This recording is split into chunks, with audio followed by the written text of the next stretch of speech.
Tapos ng first batch. Init. Kaya naglagay ako ng sunscreen.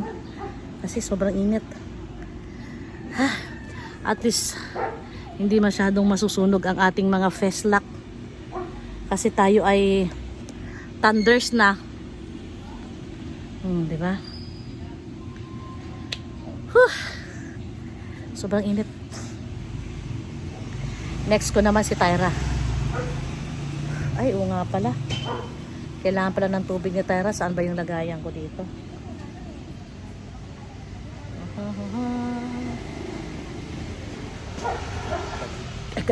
Bigyan ko lang ng tubig tong aswang na to. Ang ingay-ingay.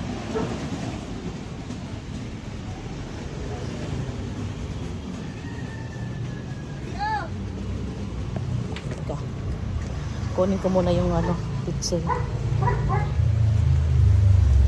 Laki na problema mo, Tyra, ha?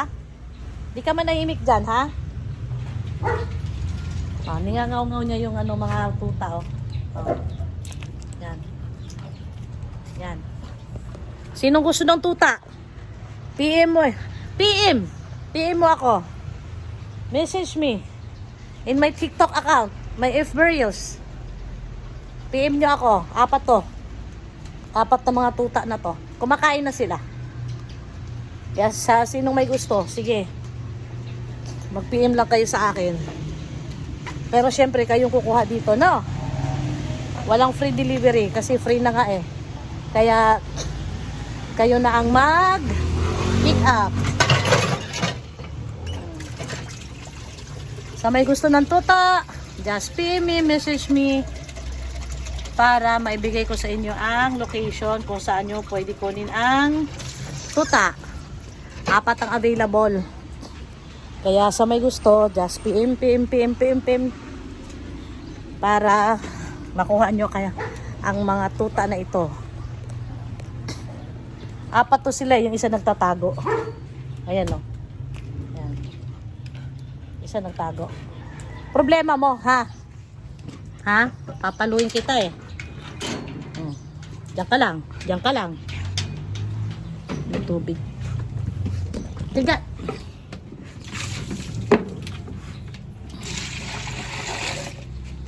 Yan. Diyan ka lang. Ubusin mo na yung pagkain mo.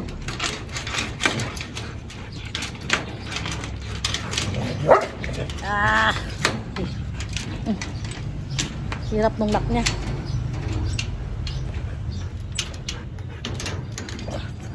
Yan.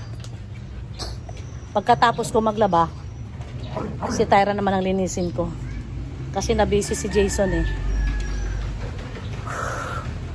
Naging PA siya dun sa isang kong kaibigan na medyo hindi maganda ang pakiramdam sa katawan. Kaya kumuha siya ng PA niya. So, at least kumikita din siya. Ha? Ha? Nandiyan sa loob ah. At least, habang hinihintay niya ang transcript of record niya kasi hindi pa lumalabas kasi kagagraduate lang niya last year, August.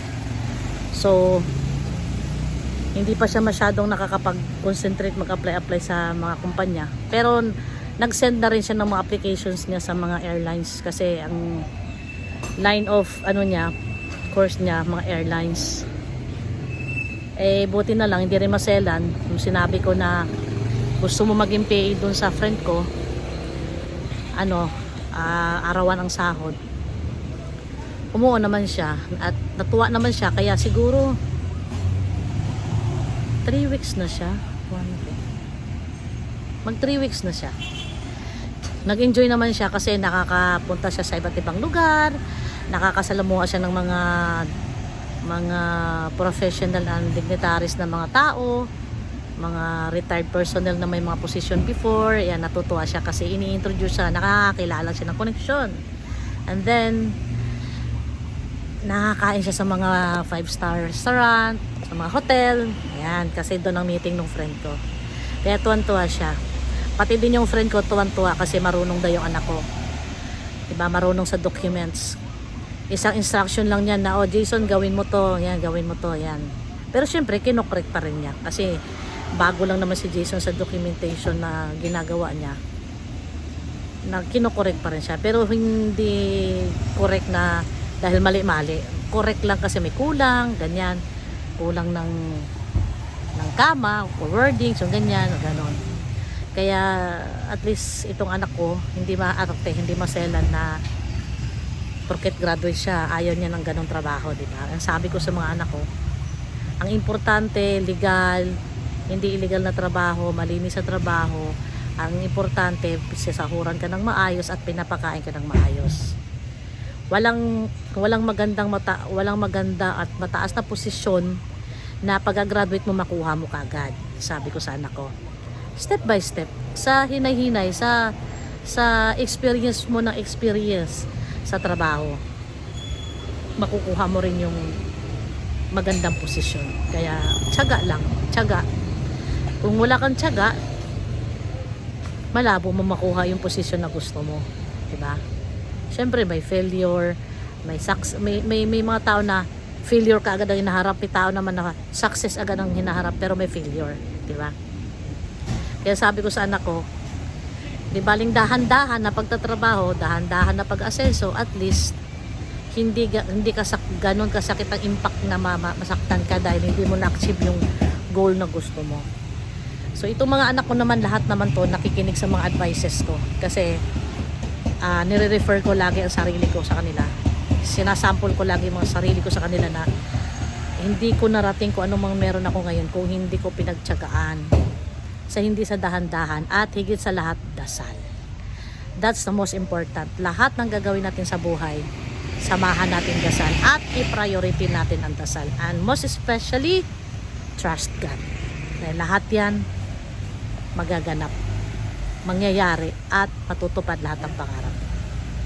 Bye! I hope this story inspired you a little. See you!